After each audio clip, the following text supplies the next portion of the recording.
প্ৰথমতে দিৰিচলি দাদা দাদী নানা নানী বন্ধু বান্ধৱী সকলোকে মোৰ ফালৰ পৰা বকৰি ঈদৰ শুভেচ্ছা জনাইছোঁ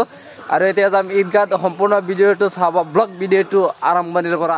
দোস্ত welcome to my YouTube channel ABR আজিজৰ ব্লগ আজি দেখাম আমি ঈদগাহ ঈদত গৈ আছোঁ ইয়া চাওক আমাৰ বতৰটো কেনেকুৱা হৈ আছে পুৰা ডাৱৰেৰে আগুৰি আছে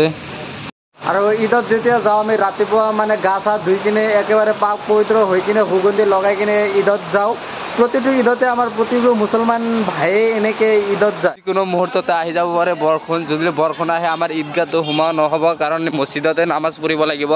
নাজানো কি হ'ব আৰু বতৰটো খুবেই বেয়া চাওক আপোনালোকে মোৰ বয়সত তেনেকুৱা দেখা পোৱা নাই যে ঈদৰ দিনা বৰষুণ থাকে ঈদৰ আগদিনা থাকে কিন্তু পিছদিনা নাথাকে কিন্তু আজি ঈদৰ দিনাও বৰষুণ দিয়াৰ পূৰ্ণ সম্ভাৱনা আছে আৰু এইটো হৈছে বকৰি ঈদত মানে আমাৰ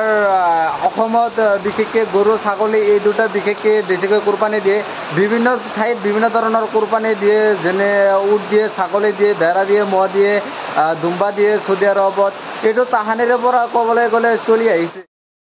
আৰু ইয়াত চাওক আমাৰ ঈদৰ মাজত দোকান পোহৰ ইয়াত বহে কিছুমান সৰু সৰু ল'ৰা ছোৱালী ইয়াত আহে দোকানত কিবা খেলনা বস্তু কিনিবলৈ এইখিনি ৰাস্তাৰে আমি গৈ আছোঁ ঈদগাহৰ সন্মুখলৈ আৰু গৰু বা এটা ছাগলী কোৰবানী দিবলৈ হ'লে এইটো এটা নিয়ম আছে যেনেকুৱা গৰু এটা কমচে কম 2 বছৰ হ'ব লাগিব সেইটো গৰু স্বাস্থ্য ভাল থাকিব লাগিব অকলে হাতী যাব পৰা হ'ব লাগিব দাঁতিব লাগিব তাক যাতে কোনো ধৰণৰ শিং এটা ভাঙা নাথাকে চকু এটা কানা নাথাকে বা ক'ত এটা খুঁত নাথাকে বিকলংক হ'লে সেইটো কোৰবানী নচলে তো আমি যিবিলাক কোৰবানী দিওঁ সেই মানে একেবাৰে মানে কোৰবানী দিয়াৰ উপযোগী যিবিলাক ভাবোঁ সেইবিলাকে সেই কোৰবানী দিয়ে এনে এটা টানি লৈ কোৰবানী দিয়া নহয় আৰু আমাৰ সমাজ আছে ধৰক 20-30টা পৰিয়াল মিলি কিনে এটা সমাজ বনোৱা হয় সেই সমাজত মিলি এটা কোৰবানী দিয়া হয় 3-4জন বা এজন মিলি এটা গৰু লোৱা হয় যিখিনি মাংস হয় সেইখিনি মাংস ধৰক 3টা ভাগ কৰি কিনে এটা ভাগ সমাজত দিয়ে আৰু 2টা ভাগ ঘৰলৈ লৈ আহে আছে মোৰ বন্ধু আছে যে মোৰ লগত আৰু আমি ফাইনেলি এতিয়া ঈদগাহ আহি পালোঁ আৰু ইয়াত চাওক ঈদৰ পৰিস্থিতি মানুহ এতিয়ালৈকে অহা নাই বৰষুণৰ কাৰণে কিছুমান মছজিদতে নামাজ পঢ়া হ'ব যেতিয়া আমাৰ এতিয়া 8টা বজাত নামাজ হ'ব এতিয়া প্ৰায় 7:45 বাজে কিছু সময় পিছতে আমাৰ মানুহ আহিব মানুহৰ পিছত এইখিনি ঠাইবোৰ হৈ যাব ইয়াত চাওক মানুহ আহিছে আৰু যিজন হুজুৰ বয়ান কৰিছে সেইজন মৌলানা মিজানুৰ ৰহমান হুজুৰ আৰু আমাৰ এখেতে 9ত 10ত ক্লাছ কৰাইছিল এৰাবিক পঢ়াইছিল তুমি তোমার আদরের সন্তানকে আমার মহব্বতে আমার ইশকে আমার ভালোবাসায় আমার রাস্তায় কুরবানি করে দিয়েছিলে সময় কোনো যদি 2 বছর বয়স হয়েছে তাতেই নাই কুরবানি চলবে কিন্তু এই দাঁত যদি হয় 2 দাঁত তাহলে বোঝা গেল নিশ্চিত ভাবে আর 2 বছর বয়স হয়েছে আপনি গরু একটা পালতেছেন দাঁতে নাই আপনি জানেন 2 বছর পার হয়ে গেছে নিশ্চিত তাহলে সেই গরু কুরবানি করেন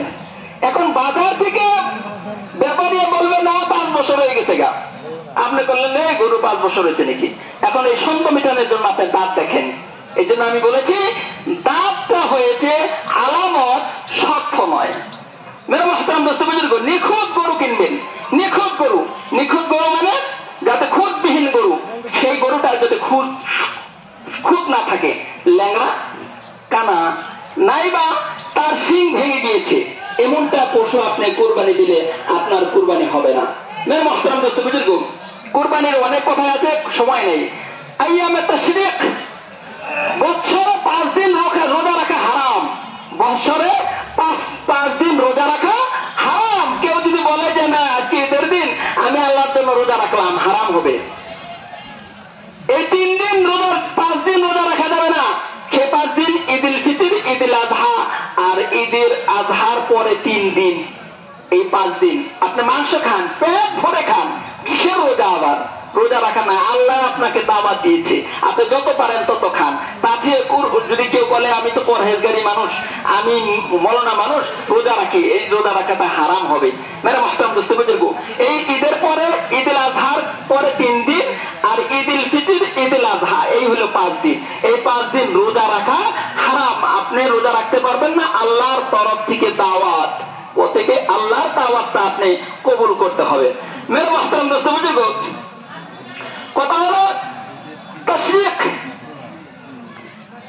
জিহাদ মাসাকে